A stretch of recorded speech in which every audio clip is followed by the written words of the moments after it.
नमस्कार। कभी सोचा है फैक्ट्रियों में बड़ी बड़ी मशीनें अचानक खराब क्यों हो जाती हैं? इसके कई कारण हो सकते हैं ना। लेकिन आज हम एक ऐसे कारण की बात करेंगे जिसे अक्सर नज़रअंदाज कर दिया जाता है, और वो है प्रिसिशन शाफ्ट अलाइनमेंट। ये इतना ज़रूरी क्यों है? क्योंकि यही एक चीज़ तय कर सकती है कि कोई प्लांट सफल होगा या विफल। तो चलिए एक सवाल से शुरुआत करते हैं।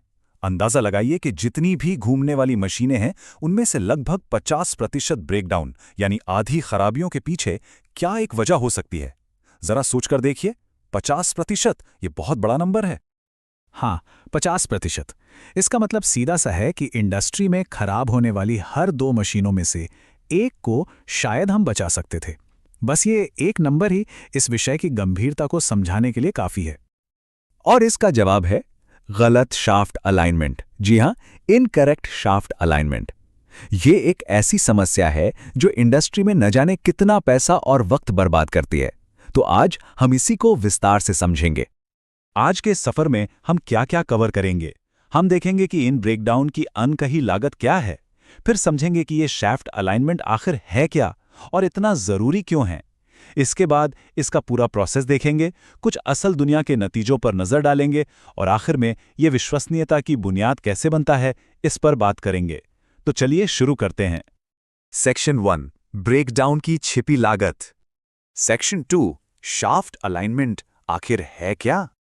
अगर बिल्कुल आसान शब्दों में समझें तो शाफ्ट अलाइनमेंट का मतलब है 2 या 2 से ज्यादा मशीनों को ऐसे सेट करना कि उनके घूमने वाले शाफ्ट की जो सेंटर लाइन है ना, वो बिल्कुल एक सीध में हो। सोच लीजिए जैसे एक तीर सीधा निशाने के केंद्र की तरफ जा रहा हो।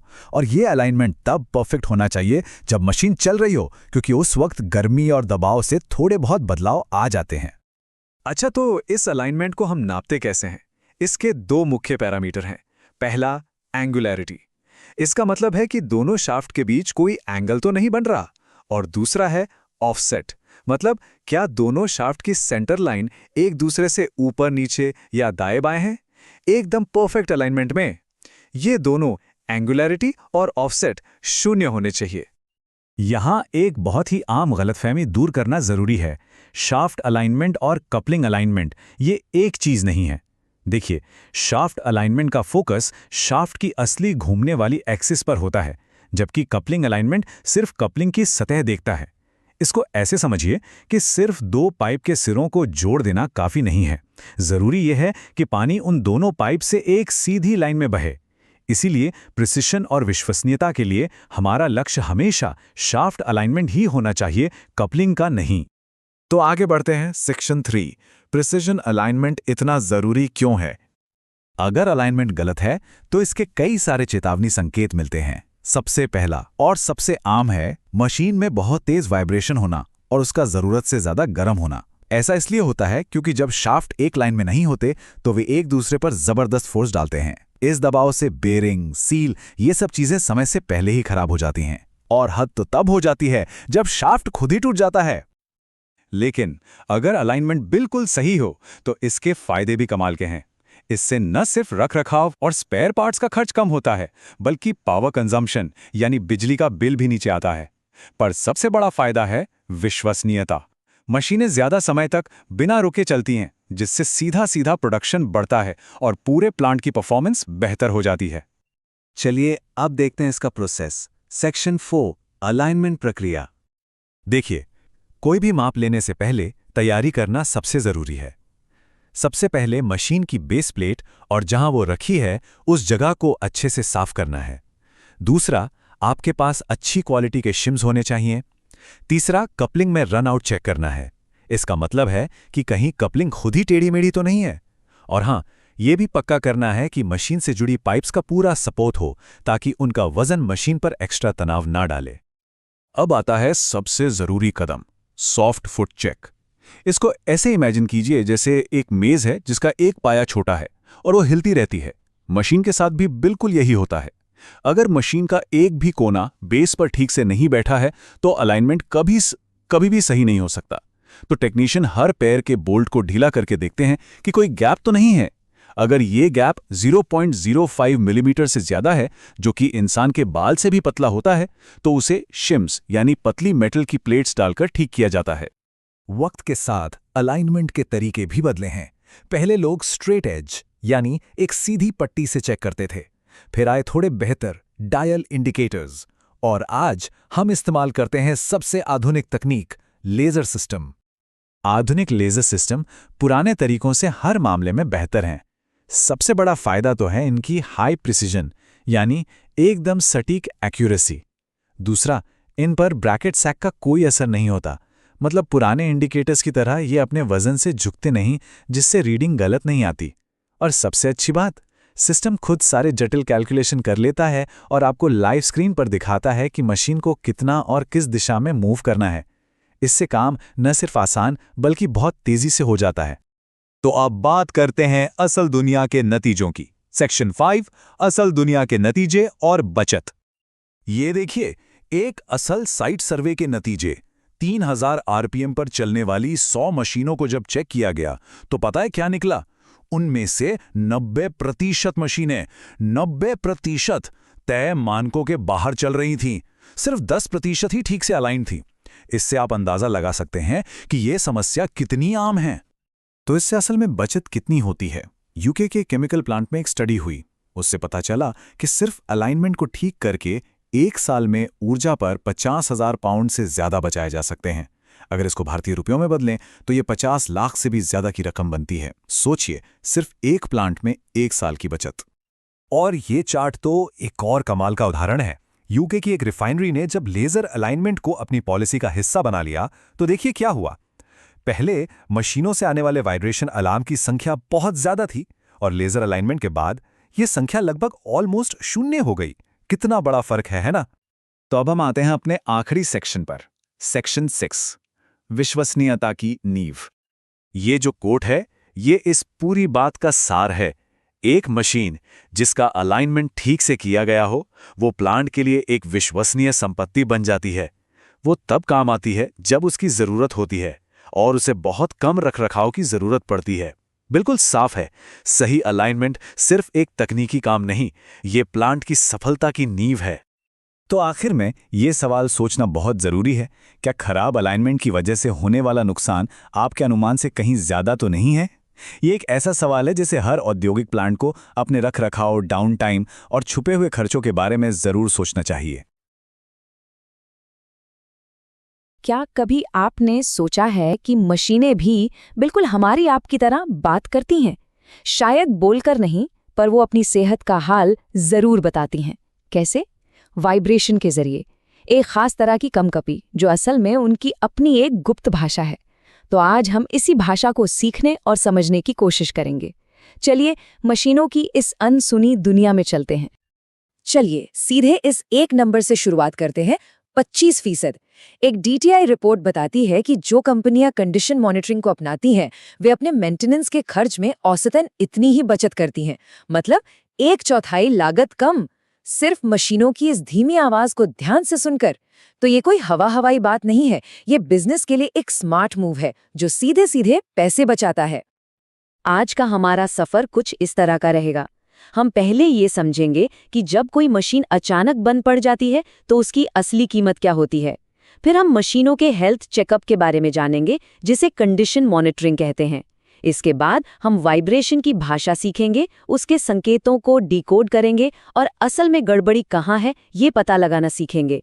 और आखिर में ये सारी जानकारी असल में पैसे कैसे बचाती है, इस पूरे सफर को देखेंगे। तो सबसे बड़ा सवाल, हमें इन सब की परवाह क्यों करनी चाहिए?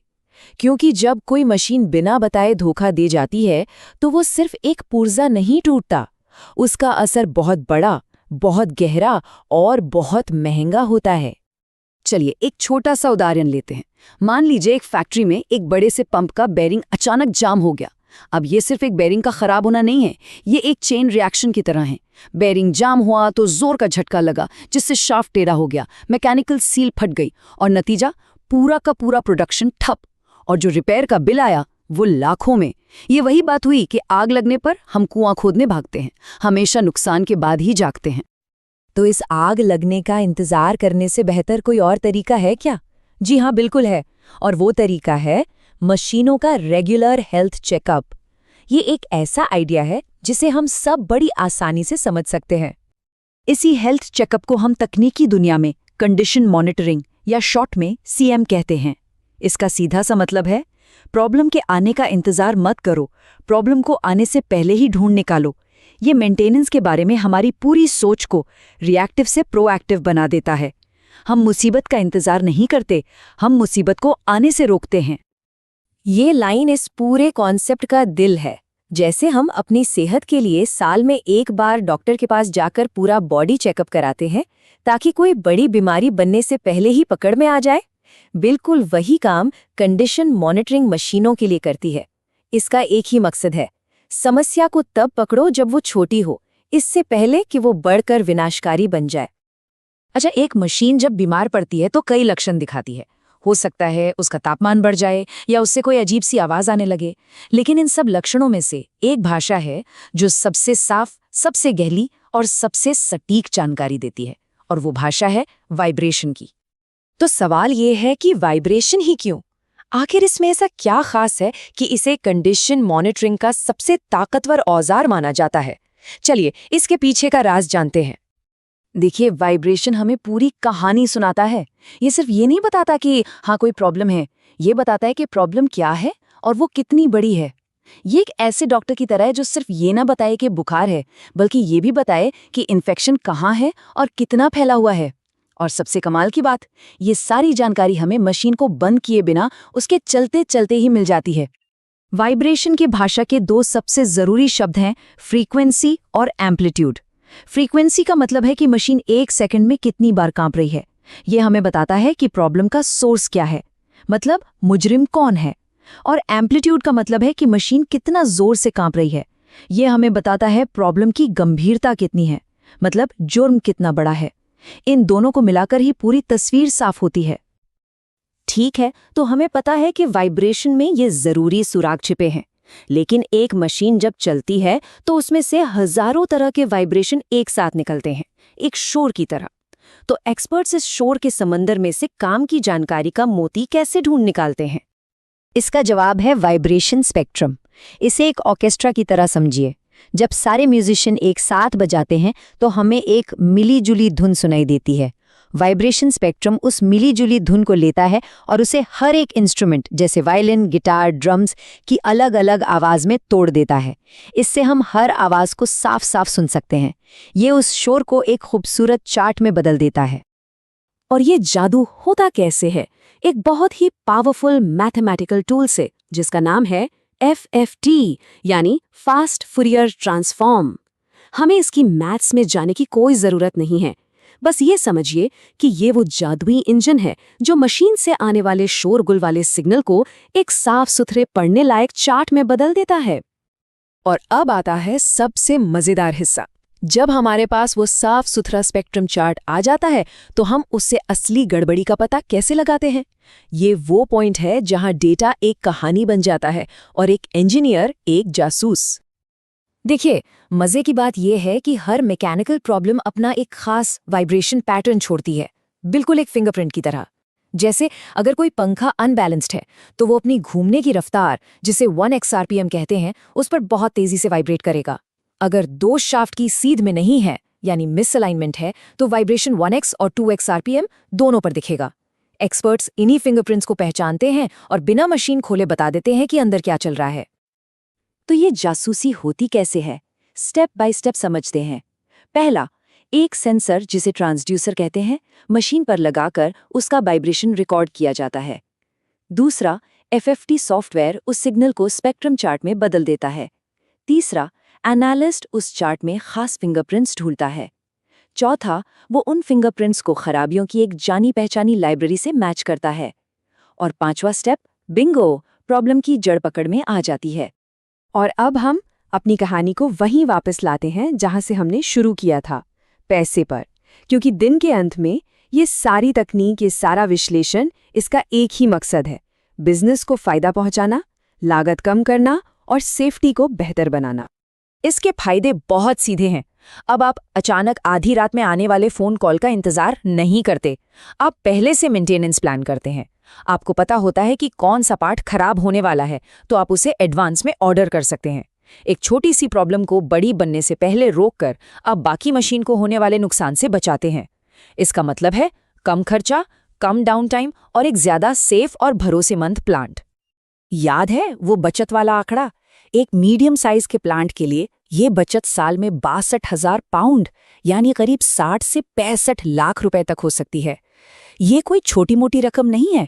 ये साफ बताता है कि मशीनों की सुनना सिर्फ एक अच्छा आइडिया नहीं बल्कि एक बहुत ही स्मार्ट बिजनेस स्ट्रैटेजी है। तो इस पूरी बातचीत का निचोड़ बस इतना सा है। हमारा लक्ष्य है उस बड़ी तबाही से ठीक पहले सही समय पर एक्शन लेना, जब सिर्फ एक पुर्जा खराब हो रहा हो और उसे बदलकर पूरी मशीन को बचाया जा सकता हो। ये एक बड़ी इमरजेंसी का इंतजार करने के बजाय एक छोटी प्लान की हुई सर्जरी करने जैसा है। ये कंट्रोल वापस अपने हाथ में लेने जैसा है। और आखिर में हम आपको इसी सवाल के साथ छोड़े जाते हैं। जरा सोचिए, हमारे चारों तरफ जो मशीनें हैं वो लगातार कुछ न कुछ कह रही हैं, कुछ फुसफुसा रही हैं।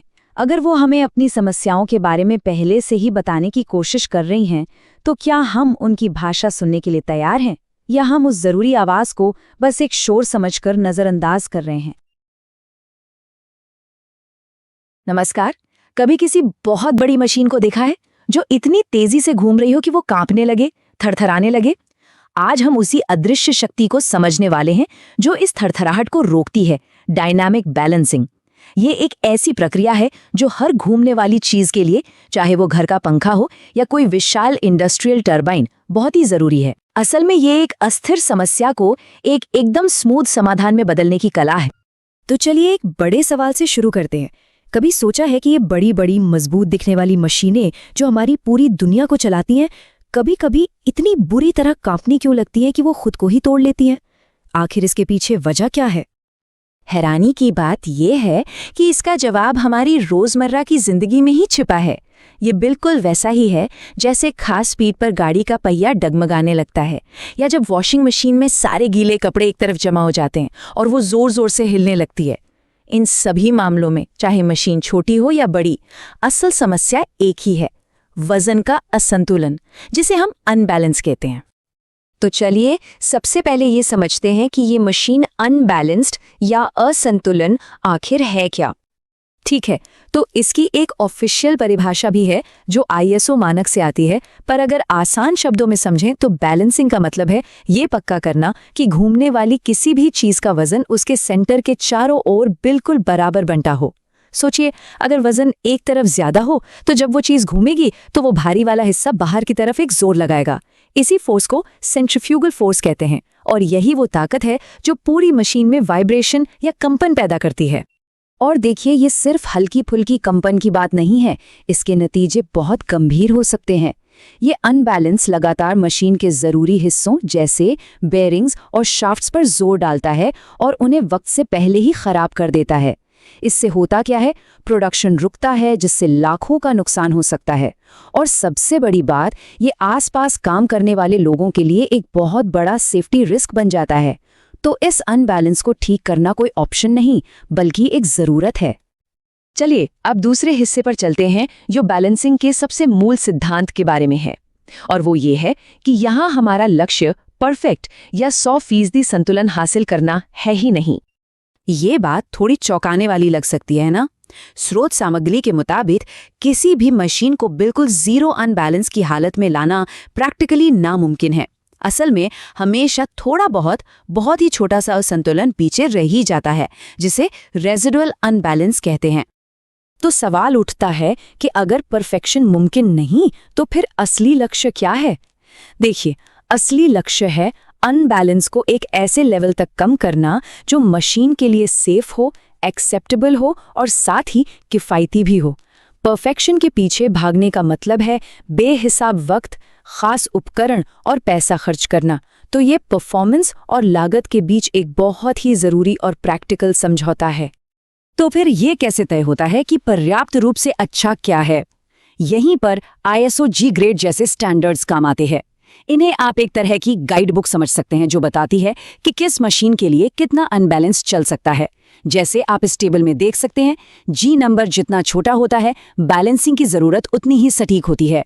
जी 6.3 पंखे और पंप जैसी आम मशीनों के लिए है, लेकिन जी 1.0 ग्राइंडिंग मशीन या टर्बोचार्जर जैसी बहुत तेज और सटीक मशीनों के लिए है, जहां जरा सा भी वाइब्रेशन बर्दाश्त नहीं किया जा सकता।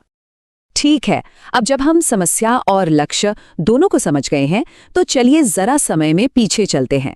आज के आधुनिक समाधानों की अहमियत समझने के लिए ये जानना जरूरी है कि ये काम पहले कैसे किया जाता था। तो आइए एक नजर डालते हैं क्लासिक तरीकों पर।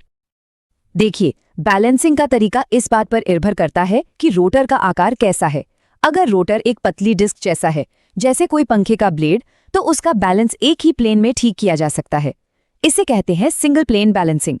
लेकिन अगर रोटर लंबा और सिलेंडर जैसा है, जैसे कोई इंडस्ट्रियल रोलर, तो उसका अनबैलेंस दोनों सिरों पर अलग अलग हो सकता है। इसलिए उसके दोनों सिरों पर बैलेंस बनाना पड़ता है, जिसे हम टू प्लेन बैलेंसिंग कहते हैं। अब आज की टेक्नोलॉजी कितनी आसान है, ये समझने के लिए आइए एक बहुत पुराने और पूरी तरह से हाथ से किए जाने वाले तरीके के पीछे का लॉजिक देखते हैं। इससे हमें बैलेंसिंग के मूल सिद्धांत समझ में आएंगे। इसे 3 पॉइंट मेथड कहते थे। इसमें होता ये था कि सबसे पहले आप मशीन के ओरिजिनल वाइब्रेशन को मापते थे। फिर आप एक छोटा जाना पहचाना वजन, जिसे ट्रायल वेट कहते हैं, रोटर पर लगाते थे। क्यों? ये देखने के लिए कि इस नए वजन से मशीन के वाइब्रेशन पर क्या फर्क पड़ता है। फिर आप नए वाइब्रेशन को मापते थे। इन दोनों मापों की तुलना करके आप हिसाब लगाते थे कि असल समस्या कहाँ है और उसे ठीक करने के लिए कितना वजन चाहिए। और यहीं पर काम मुश्किल हो जाता था। ये हिसाब किताब वाला हिस्सा बहुत पेचीदा था। इसके लिए या तो कागज पर जटिल ज्योमेट्री बनानी पड़ती थी या फिर कॉम्प्लेक्स नंबर्स का इस्तेमाल करके लंबी चौड़ी गणित लगानी पड़ती थी।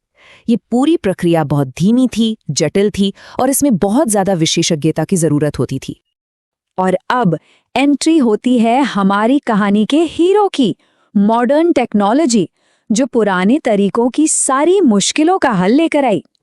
और ये स्लाइड साफ साफ दिखाती है कि हमने कितनी बड़ी छलांग लगाई है। कहाँ वो पुराना तरीका जो एक धीमी और मुश्किल पहेली जैसा था, जिसमें गलती की गुंजाइश बहुत थी, और कहाँ ये नए सिस्टम जो रॉकेट की तरह तेज और सटीक हैं। ये सारी मुश्किल कैलकुलेशंस खुद ही कर लेते हैं, और जहाँ पहले कई कई बार कोशिश करनी पड़ती थी, अब अक्सर एक ही बार में काम हो जाता है। स्रोत सामग्री में एक आधुनिक टूल का उदाहरण दिया गया है, जैसे प्रूफ टेक्निक वाइब स्कैनर। इस तरह की पोर्टेबल बैलेंसिंग सिस्टम्स ने पूरी प्रक्रिया में जैसे क्रांति ला दी है। जरा देखिए, एक आधुनिक डिवाइस के साथ ये काम कितना आसान हो गया है। आप शुरुआती वाइब्रेशन मापते हैं, एक ट्रायल रन करते हैं और बस सिस्टम आपको बिल्कुल सटीक बता देता है कि कितना वजन, जिसे ट्रिम मास कहते हैं, और किस जगह पर लगाना है। अब ना कोई ज्योमेट्री, ना कोई कॉम्प्लेक्स मैथ, बस साफ और सीधे निर्देश। और ये एक छोटी लेकिन बहुत मजेदार बात है। जब मशीन तय बैलेंस क्वालिटी ग्रेड तक पहुंच जाती है, तो ये आधुनिक सिस्टम स्क्रीन पर एक स्माइली चेहरा दिखाते हैं। ये एक तरह से फाइनल कंफर्मेशन है कि हाँ, काम पूरा हो गया है और एकदम सही हुआ है। अब बात करते हैं सबसे जरूरी पहलू की, और वो है सुरक्षा। चाहे तरीका पुराना हो या नया, सेफ्टी से कोई समझौता नहीं हो सकता। काम शुरू करने से पहले मशीन को पूरी तरह बंद करना और लॉक करना, सभी वजनों को मजबूती से कसना और मशीन चलते समय एक सुरक्षित दूरी बनाए रखना, ये सब बहुत जरूरी है। और हाँ, ये याद रखना भी जरूरी है कि अंदाजे से बहुत बड़ा ट्रायल वेट लगाना बेहद खतरनाक हो सकता है, क्योंकि वो वाइब्रेशन को कम करने की जगह और भी कई गुना बढ़ा सकता है। तो आज की इस पूरी चर्चा का निचोड़ बस यही है कि टेक्नोलॉजी ने एक बहुत ही मुश्किल और खास कारीगरी वाले काम को एक ऐसी प्रक्रिया में बदल दिया है जो तेज है, सटीक है और पहले से कहीं ज्यादा सुरक्षित है। और जाते जाते एक सवाल छोड़ जाता हूं। हमने मशीनों में बैलेंस का महत्व तो देख लिया, पर क्या हमारी दुनिया में, हमारे समाज में या हमारी अपनी जिंदगी में कोई और ऐसी जटिल प्रणालियां हैं जिन्हें बेहतर संतुलन की सख्त जरूरत है? जरा सोचिएगा इस पर।